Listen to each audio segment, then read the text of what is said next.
அடிக்கிற வெயில்ல வேர்வை சிந்தி நான் அப்படி என்ன சாப்பிட்றதான்னு பாக்குறீங்க.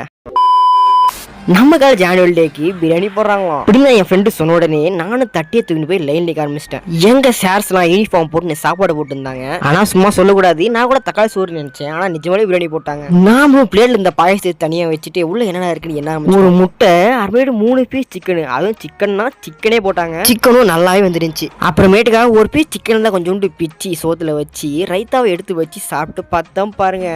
சும்மா சொல்லக்கூடாது, பாய் இது அசல் பிரியாணி.